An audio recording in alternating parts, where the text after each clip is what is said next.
बिहार में इस साल चुनाव है और इसमें अब 6 महीने का वक्त बाकी है। वहीं हाल में संसद से पास हुए वक्फ संशोधन बिल ने राजनीतिक पारा और बढ़ा दिया है।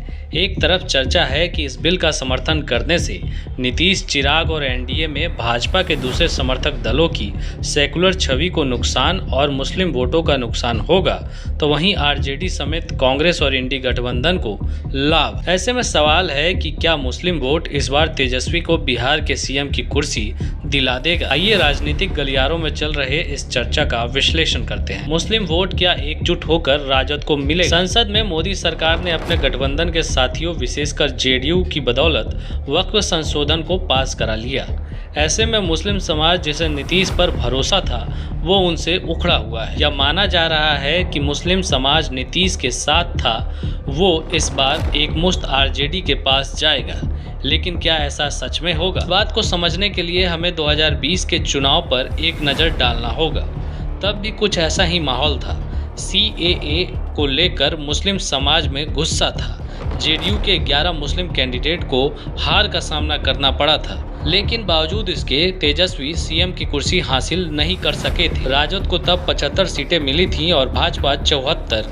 वहीं जेडीयू 43 सीटों के साथ डिसाइडिंग फैक्टर बन गया था। 2020 की तरह ही कांग्रेस आरजेडी के लिए बड़ी मुश्किल। 2020 के चुनाव में सीट शेयरिंग में राजद ने कांग्रेस को 70 सीटें दी थी, लेकिन उसे जीत बस 19 पर ही मिली। तब आरजेडी में यह आवाज पुरजोर तरीके से उठी कि हार का कारण कांग्रेस ही है। इस बार भी कांग्रेस के तेवर ऐसे ही हैं।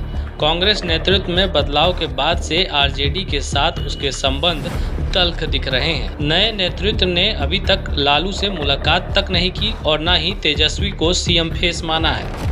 वहीं कन्हैया को आगे करके कांग्रेस ने आरजेडी को किलसा दिया है। कांग्रेस का रवैया साफ बता रहा है कि उसे या तो 2020 के बराबर ही सीट चाहिए या उससे ज्यादा। यानी कांग्रेस भले ही इंडिया गठबंधन के साथियों के साथ चुनाव लड़ना चाहती है, लेकिन उसके तेवर गठबंधन में एकजुटता पर सवाल खड़े कर रहे हैं। मुस्लिम वोटों में होगा बिखराव। 2020 में ओवैसी को 5 सीटें मिलना बताता है कि उनकी पहुंच बिहार के मुस्लिमों में है और 2020 में यह आरजेडी के लिए बड़ा झटका था। इस बार वक्फ बिल के कारण मुस्लिमों में गुस्सा तो है, लेकिन इस गुस्से का फायदा लेने वालों की होड़ है। मुस्लिमों में जहां ओवैसी फैक्टर की तरफ झुकाव है, तो वहीं प्रशांत किशोर भी लगातार मुस्लिमों की आवाज उठा रहे हैं। वहीं उन्होंने 75 सीटें देने का भी वादा किया है। बात कांग्रेस की करें तो वो अपने इस वोट बैंक पर फिर से क्लेम करने की कोशिश कर रही है। वहीं जेडीयू जिसने वक्फ बिल का समर्थन किया, उसे भरोसा है कि पासमानदा मुसलमान उसका साथ देंगे।